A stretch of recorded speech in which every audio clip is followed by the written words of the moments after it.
नमस्कार, किसान समाचार में आपका स्वागत है। मैं हूं साइमा खान। सबसे पहले नजर हेडलाइंस पर। प्रधानमंत्री नरेंद्र मोदी ने छत्तीसगढ़ को दी 34,000 करोड़ रुपए से अधिक डेवलपमेंट प्रोजेक्ट की सौगात। विकसित भारत विकसित छत्तीसगढ़ कार्यक्रम में बोले, छत्तीसगढ़ के युवा, किसान, महिला और गरीब बनाएंगे विकसित छत्तीसगढ़।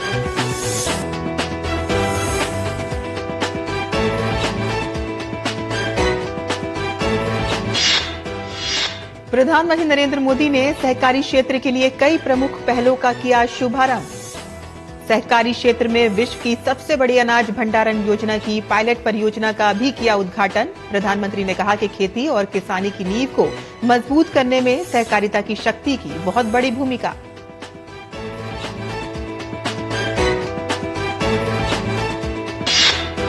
किसान आंदोलन से देश के कई राज्यों में औद्योगिक गतिविधियां प्रभावित। हरियाणा के शंभू बॉर्डर पर किसानों द्वारा आंदोलन की वजह से ट्रकों की आवाजाही बाधित होने से एशिया की सबसे बड़ी ट्रक यूनियन नालागढ़ को प्रतिदिन 5 लाख रुपए का नुकसान।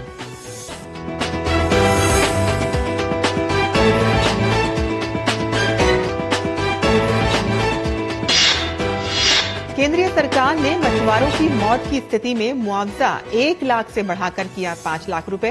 केंद्रीय मत्स्य, पशुपालन और डेयरी मंत्री पुरुषोत्तम रुपाला ने कहा कि सरकार ने देश के मछुआरों के लिए अनेक बीमा योजनाओं की शुरुआत के लिए की अनेक पहल।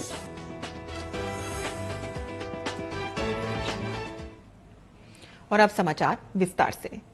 प्रधानमंत्री नरेंद्र मोदी ने छत्तीसगढ़ में 35,000 करोड़ की विकास परियोजनाओं का शुभारंभ और शिलान्यास किया। पीएम ने विकसित भारत विकसित छत्तीसगढ़ कार्यक्रम में वर्चुअल माध्यम से जुड़कर इन परियोजनाओं की सौगात दी। ये परियोजनाएं सड़क, रेलवे, कोयला, बिजली और सौर ऊर्जा जैसे महत्वपूर्ण क्षेत्रों से जुड़ी हुई हैं। प्रधानमंत्री ने रायगढ़ में एनटीपीसी के 1600 मेगावाट के Lara super thermal power station के पहले चरण को राष्ट्र को समर्पित किया। पीएम ने इसके 1600 मेगावाट के दूसरे चरण की आधारशिला भी रखी। कई राज्यों और केंद्र शासित प्रदेशों में बिजली व्यवस्था सुधारने में ये बहुत बड़ा कदम है। प्रधानमंत्री ने South Eastern Coal Field Limited की 3 प्रमुख फर्स्ट माइल कनेक्टिविटी परियोजनाओं का भी उद्घाटन किया। इनसे कोयले की तेज, पर्यावरण अनुकूल और कुशल मशीनीकृत निकासी में मदद मिलेगी। प्रधानमंत्री ने कहा कि किसान सम्मान निधि के तहत सरकार ने 3.25 लाख करोड़ रुपए किसानों को ट्रांसफर किए हैं। बीजेपी सरकार ने पीएम किसान सम्मान निधि के तहत किसानों को 3.25 लाख करोड़ रुपए बैंक में ट्रांसफर किए। अगर कांग्रेस सरकार होती तो इसमें से भी 2.25 लाख करोड़ तो अपने घर ले जाती, किसान को पहुंचते ही नहीं। आज ये भाजपा सरकार है जिसने गरीबों को उसका हक दिलाया है, उसका अधिकार दिलाया है। जब भ्रष्टाचार रुकता है तो विकास की योजनाएं शुरू होती है। प्रधानमंत्री नरेंद्र मोदी ने आज सहकारी क्षेत्र में विश्व की सबसे बड़ी अनाज भंडारण योजना का शुभारंभ किया। नई दिल्ली के भारत मंडपम में हुए समारोह में प्रधानमंत्री ने सहकारी क्षेत्र से जुड़ी कई और बड़ी परियोजनाओं का भी शुभारंभ और शिलान्यास किया। 11 राज्यों की 11 प्राथमिक कृषि ऋण समितियों द्वारा संचालित सहकारी क्षेत्र में विश्व की सबसे बड़ी अनाज भंडारण योजना को बेहद अहम पहल माना जा रहा है। पीएम ने 500 अन्य प्राथमिक कृषि ऋण समितियों में गोदाम और कृषि भंडारण से जुड़ी सुविधा निर्माण का भी शिलान्यास किया। प्रधानमंत्री ने देश भर में 18,000 प्राथमिक कृषि ऋण समितियों के कंप्यूटरीकरण का भी शुभारंभ किया। ये पहल केंद्र सरकार के सहकार से समृद्धि के विजन के अनुरूप है। इससे न केवल इन समितियों की कार्य क्षमता बढ़ेगी, बल्कि छोटे और सीमांत किसानों को भी बड़े पैमाने पर लाभ होगा। और इस अवसर पर अपने संबोधन में प्रधानमंत्री ने सहकारिता की शक्ति को सराहा। पीएम ने विकसित भारत के निर्माण में इसे बेहद अहम बताया। पीएम ने कृषि और अन्य क्षेत्रों में सहकारिता से मिली सफलता का जिक्र किया। किसानों के लिए कृषि उपज भंडारण सुविधाओं के महत्व का उल्लेख करते हुए पीएम ने कहा कि पिछली सरकारों ने इस ओर ध्यान नहीं दिया। पीएम ने कहा कि अब इस क्षेत्र में विश्व की सबसे बड़ी योजना शुरू होने से किसानों को बड़े पैमाने पर लाभ होगा। दुनिया की सबसे बड़ी भंडारण योजना के तहत अगले 5 वर्ष में 700 लाख मैट्रिक टन भंडारण की क्षमता तैयार की जाएगी। इस अभियान में 1.25 लाख करोड़ रुपए से ज्यादा का खर्च आएगा। इस योजना के पूरा होने पर हमारे किसान अपने उत्पादों को अपनी जरूरत के मुताबिक भंडारण में रख करके स्टोर कर पाएंगे। उन्हें बैंकों से ऋण लेने में भी आसानी होगी और वो सही समय पर जब उनको ठीक लगे कि हां अब माल बेचने के लिए बाजार ठीक है, सही समय पर अपने उत्पाद को बाजार में ले जाकर बेच भी पाएंगे। पीएम ने कहा कि विकसित भारत के लिए कृषि व्यवस्थाओं का आधुनिकीकरण भी उतना ही जरूरी है। पीएम ने कहा कि कृषि क्षेत्र में नई सुविधाओं के साथ ही पैक्स जैसी सहकारी संस्थाओं को सशक्त किया जा रहा है। प्रधानमंत्री ने कहा कि आत्मनिर्भरता के क्षेत्र में सहकारिता की बहुत बड़ी भूमिका हो सकती है। विकसित भारत के संकल्प की सिद्धि, इसके लिए मैं आप सभी की भूमिका, सहकारी संस्थाओं की भूमिका का महत्व बहुत ज्यादा है, इस बात को समझता हूं। इसलिए आप सभी से मेरी अपेक्षा भी कुछ ज्यादा है और आखिरकार अपेक्षा तो उन्हीं से होती है जो करते हैं। जो नहीं करते उनसे अपेक्षा कौन करेगा।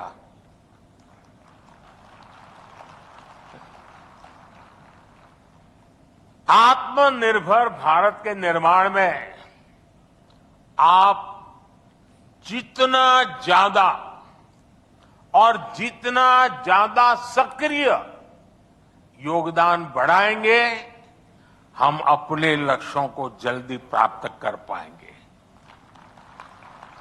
आत्मनिर्भर भारत बनाए बिना विकसित भारत बनाना संभव नहीं है।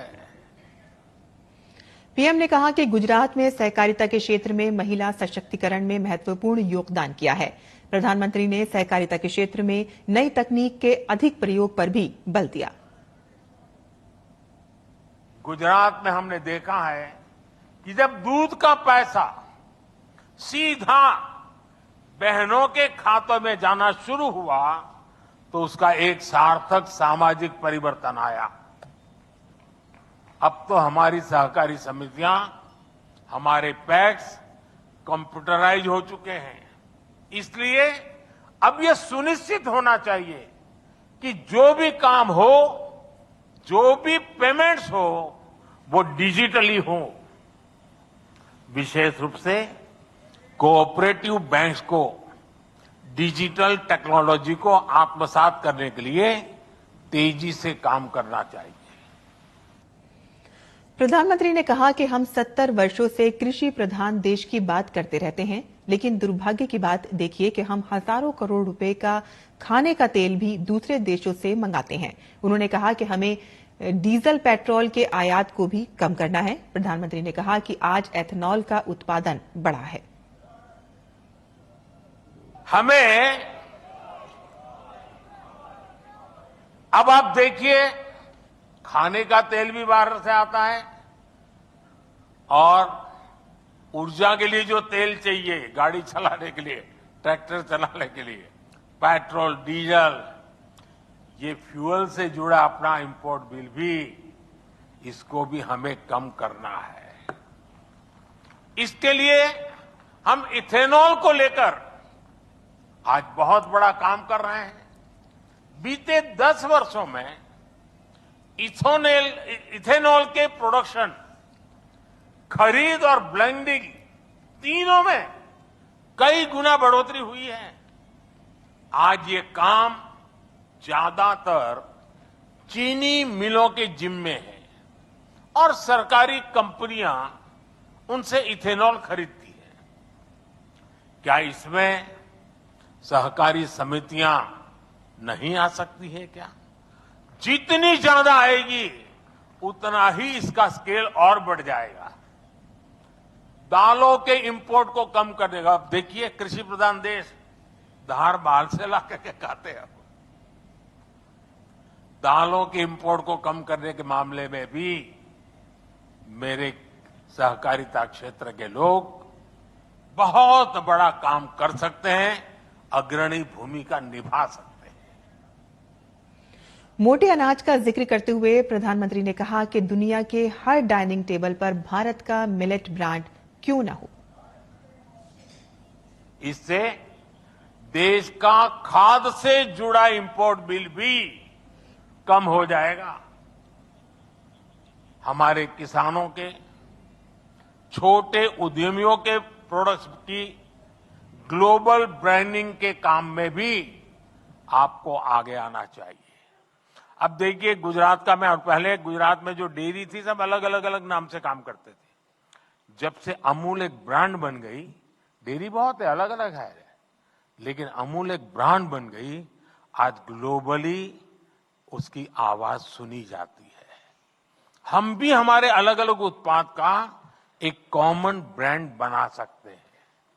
हमें अपने मिलेट्स यानी श्री अन्न, इस ब्रांड को हमारा लक्ष्य होना चाहिए। दुनिया के हर डाइनिंग टेबल पर भारत के ब्रांड का मिलेट्स क्यों न हो।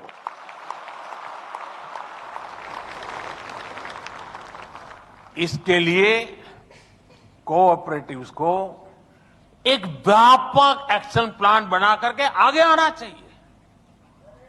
साथियों, गांव की आय बढ़ाने में सहकारिता का बहुत बड़ा योगदान हो सकता है। प्रधानमंत्री नरेंद्र मोदी ने कहा कि मिट्टी की जांच के लिए बड़ा प्रोग्राम बनाया गया है। उन्होंने पैक्स से आग्रह किया है कि वह छोटी छोटी लैब्स बनाएं जिससे किसान समय समय पर मिट्टी की जांच करते रहें। और शहद के बारे में प्रधानमंत्री ने कहा कि शहद का उत्पादन बढ़कर 1.5 लाख मीट्रिक टन पहुंच चुका है और इसके दायरे को हमें और अधिक बढ़ाना है। बनारस का अनुभव है कि वहां डेयरी सहकारिता का आने से बहनों की, पशुपालकों की आय एकदम तेजी से बढ़ रही है। सहकारिता बढ़ने से एक और क्षेत्र में प्रवेश हुआ है। मैंने गुजरात के सहकारिता क्षेत्र के लोगों से आग्रह किया था कि आप शहद की दुनिया में आइए। हमने श्वेत क्रांति की, अब हम स्वीट क्रांति करें। और शहद के क्षेत्र में हमारे लोग आगे आए। शहद सेक्टर को किसान आज कितना लाभ उठा रहा है, ये भी आप जानते हैं। पिछले 10 वर्षों में शहद उत्पादन 75,000 मैट्रिक टन से बढ़कर अब लगभग 1.5 लाख मैट्रिक टन पहुंच चुका है। शहद के एक्सपोर्ट में भी 28,000 मैट्रिक टन से 80,000 टन की वृद्धि हुई है। 80,000 मैट्रिक टन की। इसमें नाफेड और ट्राइफेड के साथ साथ राज्यों की कोऑपरेटिव संस्थाओं ने भी बड़ी भूमिका निभाई है। इस दायरे को हमें और अधिक बढ़ाना है। और आगे बढ़ते हैं और बात करते हैं किसान आंदोलन की। किसान आंदोलन से देश के कई राज्यों में औद्योगिक गतिविधियां प्रभावित हो रही हैं। हरियाणा के शंभू बॉर्डर पर किसानों द्वारा आंदोलन की वजह से ट्रकों की आवाजाही बाधित होने से एशिया की सबसे बड़ी ट्रक यूनियन नालागढ़ को प्रतिदिन 5 लाख रुपए का नुकसान हो रहा है, तो वहीं आम जन को भी खासा परेशानी हो रही है। देखते हैं ओपी यादव की ये खास रिपोर्ट। ये नजारा है हरियाणा के अंबाला अमृतसर राष्ट्रीय राजमार्ग पर स्थित शंभू बॉर्डर का। किसान आंदोलन से एशिया की सबसे बड़ी ट्रक यूनियन नालागढ़ को प्रतिदिन 5 लाख रुपए का नुकसान हो रहा है। पिछले 10 दिनों से कोई भी ट्रक दिल्ली के लिए नहीं गया है। किसान आंदोलन के चलते कोई भी ट्रक संचालक दिल्ली जाने को तैयार नहीं है। जो ट्रक पहले निकले थे वो भी किसान आंदोलन की वजह से पहले पंजाब व हरियाणा के अंबाला स्थित शंभू बॉर्डर पर ही बंद होने की वजह से वहीं खड़े हैं। इनमें कुछ ट्रक चालक हरियाणा के यमुनानगर होते हुए निकल रहे थे, लेकिन किसानों को जैसे ही इस रास्ते का पता चला तो जगह जगह किसानों ने नाके लगा दिए, जिससे कोई भी सामान दिल्ली नहीं जा रहा है, न ही दिल्ली से कोई कच्चा माल आ रहा है। प्रतिदिन ट्रक संचालकों को 5 से 6 लाख रुपए का नुकसान हो रहा है। अंबाला सिटी के पास स्थित शंभू बॉर्डर पर कतार में खड़े ट्रक किसान आंदोलन की मार झेल रहे हैं। ट्रक ड्राइवर परेशान हैं। बॉर्डर खुलने के इंतजार में बैठे ड्राइवर्स का कहना है कि जब सरकार ने इनकी अधिकांश मांगे मान ली हैं, तो इनको अब धरना प्रदर्शन बंद कर बॉर्डर से उठ जाना चाहिए। जो सरकार ने सारी किसानों की जो मांगे मान ली तो उनको उठ जाना चाहिए और किसानों को भी खेती करनी चाहिए और हमें भी अपना काम करना चाहिए। ये किसान आंदोलन हुआ है ना, इसीलिए खड़े हैं हम लोग। और क्या, ये आंदोलन की वजह से रुके हुए हैं। 8-10 दिन हो गए इधर रुके। हाँ, अब इसकी वजह से कहीं से देखो 8-10 दिन में इधर निकाला है, खाने पीने का सामान खत्म हो गया पूरा। नाम भी ये किसान है इतना, जो कि यहाँ जेसीबी हाइड्रा और मशीन लेके सारे खड़े हैं और यहाँ का करोड़ों का नुकसान हो रहा है। 10 तारीख से यहाँ खड़ा हूँ, अभी तक कोई फैसला नहीं हुआ। आज हमको 12 दिन हो गया है और हमको पंजाब जाना है और हमें किसान आंदोलन से क्या लेना देना सर। हमारा माल करोड़ों का नुकसान हो रहा है। मालिक टाइम पर फोन कर रहा है, गाड़ी कहाँ से निकाले हम। 10 तारीख से इधर खड़े हैं सर। अभी आंदोलन की वजह से परेशान हो रहे हैं, पैसा वगैरह खाना वगैरह सब कुछ मिल नहीं पा रहा है। प्रदेश के सबसे बड़े औद्योगिक क्षेत्र बीबीएन से प्रतिदिन 1000 ट्रक रवाना होते हैं। सभी ट्रक दिल्ली होकर अगले राज्यों में जाते हैं। ट्रकों में जिन व्यापारियों का माल लदा है उनको खासा नुकसान हो रहा है। सभी दिक्कतें हो रही जी, ट्रैफिक नहीं आ रहा, जा नहीं सकते कहीं भी, सब्जी महंगी है, सारे सबका काम धंधा भी ठप पड़ा हुआ है। ऐसे ही चल रहा है, इस करके क्या बोलते हैं, काम बहुत मंदा जी चल रहा है, माल नहीं बिक रहा है। पंजाब में जाने की बहुत दिक्कत है, महंगाई बढ़ती जा रही है, खर्चे कम हो गए, मेरे पास खर्चा खत्म हो गया। किसान आंदोलन की वजह से शंभू बॉर्डर पर हरियाणा से पंजाब आने जाने वाले आम नागरिकों व रेहड़ी पटरी चलाने वाले लोगों को भी खासा परेशानी हो रही है। गौरतलब है कि किसान आंदोलन की वजह से ट्रकों की आवाजाही रुकने से पंजाब व हरियाणा के बॉर्डर पर ट्रक न तो वापस आ रहे हैं और न ही आगे जा पा रहे हैं। इस कारण से माल की आवाजाही बाधित हो रही है। इस वजह से बीबीएन के अप्लायंसेस, धागा, गत्ता, दवा, सीमेंट उद्योग भी इस बंद से काफी प्रभावित हो रहे हैं, जिससे औद्योगिक हजारों कर्मचारियों की रोजी रोटी प्रभावित हो रही है। हरियाणा के अंबाला जिले के शंभू बॉर्डर पर अभी हम खड़े हैं। यहाँ पुलिस की बैरिकेडिंग है और किसानों का दूसरी तरफ आंदोलन का रुख किया हुआ है। इसी वजह से बीते 10 तारीख से ये मेरे पीछे जो ट्रक देख रहे हैं यहाँ यथास्थिति में खड़े हैं। इन ट्रकों में सामान लदा हुआ है जिनको जम्मू कश्मीर और कई राज्यों में ले जाना था, लेकिन ये ले जाने में असमर्थ हो रहे हैं। निश्चित तौर पर किसान आंदोलन की वजह से इन लोगों को जो दिक्कत हो रही है उससे न केवल करोड़ों का व्यापार और कारोबार रुक रहा है, बल्कि आम जन को भी खासा परेशानी हो रही है। OP Yadav, DD news, Shambhu border, Ambala. और केंद्रीय मत्स्य, पशुपालन और डेयरी मंत्री पुरुषोत्तम रुपाला ने कहा कि केंद्र सरकार ने मछुआरों की मौत होने की स्थिति में मुआवजा 1 लाख से बढ़ाकर 5 लाख रुपए कर दिया है। कोलकाता न्यू टाउन में विश्व बंगला कन्वेंशन सेंटर में 13वें भारतीय मत्स्य पालन मंच के उद्घाटन कार्यक्रम को संबोधित करते हुए पुरुषोत्तम रुपाला ने कहा कि सरकार ने देश के मछुआरों के लिए अनेक बीमा योजनाओं की शुरुआत के लिए अनेक पहल की है। सरकार उनके लिए किसान क्रेडिट कार्ड की तर्ज पर क्रेडिट कार्ड की शुरुआत भी करेगी। उन्होंने कहा कि देश में 3 करोड़ मछुआरा परिवार हैं और देश की तटीय रेखा 8000 किलोमीटर लंबी है। मछली का निर्यात और इस उद्योग का कारोबार 60,000 करोड़ रुपए का है और सरकार का लक्ष्य इसे बढ़ाकर 1 लाख करोड़ रुपए करने का है।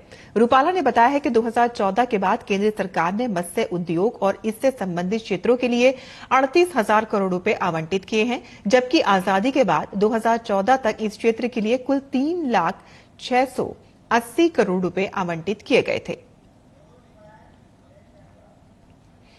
सड़क परिवहन और राजमार्ग मंत्रालय को वित्त वर्ष 2023-24 में 12,000 किलोमीटर से 13,000 किलोमीटर के बीच राष्ट्रीय राजमार्ग बनाने की उम्मीद है, जबकि लक्ष्य 13,813 किलोमीटर का है। मंत्रालय ने वित्त वर्ष 2019-20 में 10,237 किलोमीटर, 2020-21 में 13,327 किलोमीटर, 2021-22 में 10,457 किलोमीटर और 2022-23 में 10,331 किलोमीटर राष्ट्रीय राजमार्ग का निर्माण किया।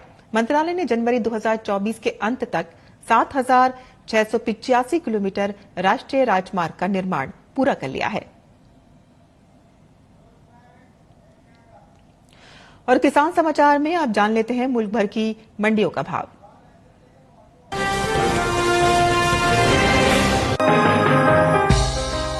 इन दिनों देश की ज्यादातर मंडियों में प्याज की आवक सामान्य देखने को मिल रही है। शुक्रवार को प्याज के सौदों में मजबूती देखने को मिली। हाजिर भाव की बात करें, एग मार्केट के मुताबिक गुजरात की धोराजी मंडी में 22 फरवरी को प्याज का भाव रहा 1,180 रुपए। 23 फरवरी को इसके भाव 50 रुपए चढ़कर 1,230 रुपए हो गए। महाराष्ट्र की लासल गांव मंडी में 22 फरवरी को प्याज का भाव रहा 1450 रुपए, जो कि 23 फरवरी को 300 रुपए चढ़कर 1750 रुपए पर पहुंच गया। पंजाब की गढ़शंकर मंडी में 22 फरवरी को प्याज का भाव रहा 1200 रुपए, जो कि 23 फरवरी को 200 रुपए चढ़कर 1400 रुपए पर पहुंच गया। राजस्थान की जोधपुर मंडी में बीते 2 दिनों के दौरान प्याज के भाव स्थिर रहे। यहां 22 और 23 फरवरी को प्याज बिना किसी फेरबदल के 1,000 रुपए पर बिकी। उत्तर प्रदेश की लखीमपुर मंडी में 22 फरवरी को प्याज का भाव रहा 1,500 रुपए, जो कि 23 फरवरी को 95 रुपए चढ़कर 1,595 रुपए पर पहुंच गया। इस साल घरेलू स्तर पर प्याज की उपज में कमी देखने को मिल सकती है। कृषि मंत्रालय की ओर से बागवानी फसलों के लिए जारी पहले अग्रिम अनुमान के मुताबिक देश में प्याज की उपज बीते साल से 68 लाख टन कम होने की उम्मीद है। साल 2022-23 के दौरान प्याज की कुल उपज 31.01 मिलियन टन रहने का अनुमान जताया गया है, जबकि बीते साल की समान अवधि के दौरान प्याज की पैदावार 31.69 मिलियन टन रही थी। वहीं इसका असर कृषि उपज मंडियों में प्याज के बाजार भाव पर पड़ सकता है। बात सब्जियों के निर्यात की करें तो एपीडा की ओर से जारी ताजा आंकड़ों के मुताबिक साल 2023-24 के दौरान ताजा सब्जियों के निर्यात में बढ़त देखने को मिली है। अप्रैल से अक्टूबर महीने के दौरान ताजा सब्जियों का निर्यात 20,54,000 टन के पार पहुंच गया है, जबकि बीते साल इस दौरान ताजा सब्जियों का निर्यात 18,56,000 टन का हुआ था। और मंडी भाव के बाद अब बात करते हैं मौसमी खेती की। किसान इस मौसम में कैसे रखें अपनी खेती का ख्याल, आइए देखते हैं।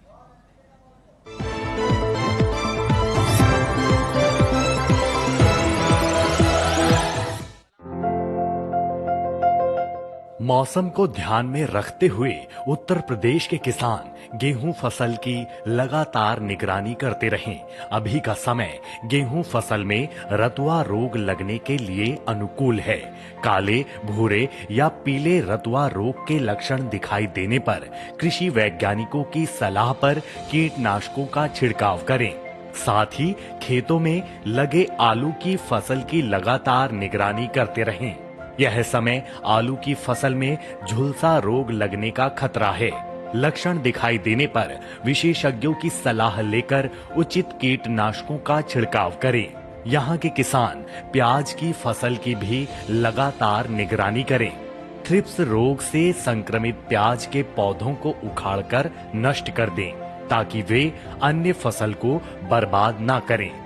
उत्तर प्रदेश में अभी के समय मटर की फसल को निगरानी की जरूरत है। मटर की फसल में फफूंदी रोग लगने की आशंका है। साथ ही सरसों की फसल में एफिड संक्रमण की भी निगरानी करते रहें। समय समय पर विशेषज्ञों की सलाह लेते रहें। इसके अलावा सरसों में दाना भरने की स्थिति में दूसरी सिंचाई कर लें। आलू की फसल से खरपतवार निकालें और जरूरत के अनुसार सिंचाई करें। बात करें बिहार की तो अभी के समय बारिश की संभावना को देखते हुए यहाँ के किसान गन्ने की फसल की कटाई स्थगित कर दें। साथ ही गन्ने की फसल में निराई गुड़ाई कर लें। लहसुन और प्याज की फसल पर थ्रिप्स रोग होने की संभावना है। लक्षण दिखने पर कृषि विशेषज्ञों की सलाह लेकर उचित कीटनाशकों का छिड़काव करें।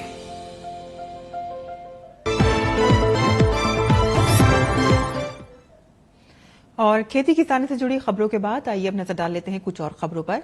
खास खबर में लोकसभा चुनाव से पहले आखिरकार आम आदमी पार्टी और कांग्रेस ने दिल्ली, गुजरात, हरियाणा, गोवा और चंडीगढ़ में साथ मिलकर चुनाव लड़ने की घोषणा की है। लेकिन पंजाब में आम आदमी पार्टी और कांग्रेस ने अलग अलग चुनाव लड़ने का फैसला किया है। बिहार विधान परिषद की 11 सीटों पर चुनाव की तारीखों का ऐलान हो गया है। 21 मार्च को होगा मतदान। पश्चिम बंगाल की मुख्यमंत्री ममता बनर्जी संदेशखाली हिंसा पर चौतरफा घिरी गई हैं। सेवानिवृत्त न्यायाधीश, नौकरशाहों और नागरिक समाज के सदस्यों का एक दल संदेशखाली का दौरा कर रहा है। संदेशखाली की महिलाओं ने टीएमसी नेता पर जमीन पर कब्जा करने और महिलाओं के साथ यौन शोषण का आरोप लगाया है।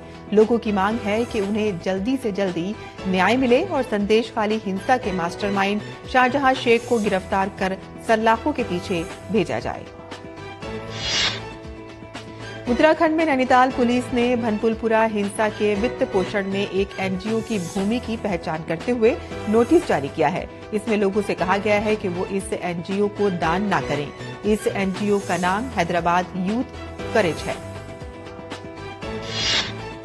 कांग्रेस नेता और उत्तराखंड के पूर्व वन मंत्री हरक सिंह रावत को प्रवर्तन निदेशालय ने समन जारी किया है। उत्तराखंड पाखरो रेंज घोटाला मामले में ईडी ने उन्हें 29 फरवरी को पूछताछ के लिए बुलाया है। ईडी इस मामले में मनी लॉन्ड्रिंग एक्ट के तहत जांच कर रही है। ईडी ने 7 फरवरी को हरक सिंह रावत और अन्य लोगों के परिसरों की तलाशी ली। तलाशी के दौरान लगभग 1.20 करोड़ रुपए मूल्य की भारतीय और विदेशी मुद्रा, सोना और काफी संख्या में दस्तावेज जब्त किए गए थे। कर्नाटक में कांग्रेस को झटका लगा है। विधान परिषद ने मंदिर की 10% आय लेने के प्रस्ताव वाले विधेयक को खारिज कर दिया है।